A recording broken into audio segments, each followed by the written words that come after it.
Dragon Age my ass. I've been playing for like 4 hours and I have yet to see a dragon. Huh, there's one. Look at it. It's so majestic. No.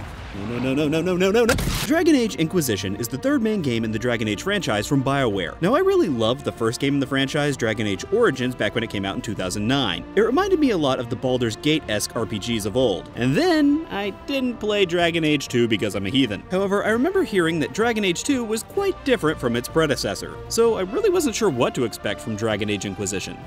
No one expects the Dragon Age Inquisition.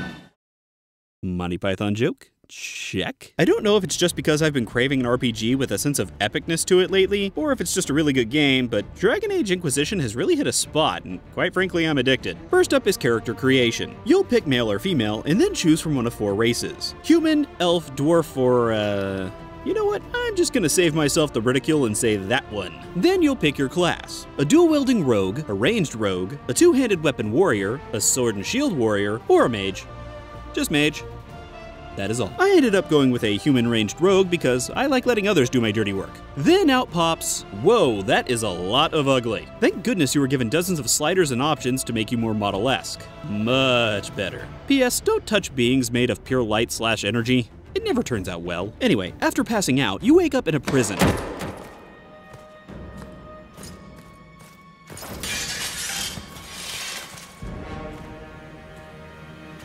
Oh, are we gonna have sexy time?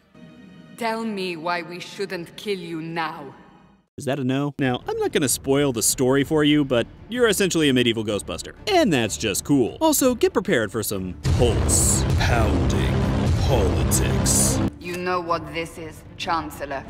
A writ from the Divine, granting us the authority to act. Oh, snap! The gameplay itself is an interesting hodgepodge of strategic and action-ish combat. I played with a mouse and keyboard, so here's how the controls worked for me. Move with WASD, hold down with either left click or R for auto attack, and push the number keys for special attacks. This all feels very action-y. The strategy part of the game comes into play with pausing the game and giving your 3 other party members actions to do. You can actually set their tactics so that they do things by themselves, but sometimes it's just better with a human touch. Although human error is a thing, so watch out for that. In typical RPG fashion, doing just about anything in this game will grant you experience. Eventually, you'll level up, which grants you an ability point. You can place this point into one of a few trees, giving you special abilities, passive bonuses, stuff like that. In non-typical RPG fashion, Dragon Age gives you a set potion supply that can only be refilled by returning to a camp and resting. So play smart. Otherwise, you're gonna find yourself in the middle of a dungeon with everyone low on health and no potions left. Not that I would know anything about that. If one of your teammates happens to die, you can actually resurrect them in battle, or just wait until the battle is over and they'll resurrect on their own. Like Jesus! Now, Dragon Age Inquisition isn't actually a fully open world. You'll use this map to scout out new locations to explore, gaining power and influence along the way. This is the main portion of questing that I've experienced up to this point. Once you go to adventure in a new area, you'll have dozens upon dozens of quests to complete. Each one you finish will give you power, which can be used to unlock new locations or perks for your team. Now, I could have just played through the story quest and pushed this sucker along, but unfortunately for me, I'm kind of a completionist. There are tons of secret areas, hidden missions to find, dungeons to explore. I see all of this and I must do them all. Oh, this is gonna be a long game. Frankly, I can't say that Dragon Age is doing anything particularly new at this point,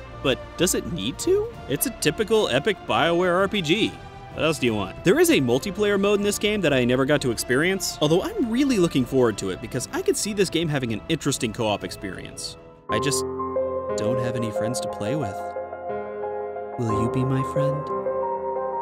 What do you mean, no? There's a whole lot I have yet to mention in this video, like crafting and just how gorgeous this water is. That is some damn good looking water. But let's face it, if you're an RPG fan in the slightest, you're probably already planning on playing this game. And really, it's worth it, if you're in a mood to lose yourself in a game for hours on end. I've played just shy of 8 hours and I still find myself thinking about the game even when I'm not playing. I just keep seeing all those unfinished quests in my dreams.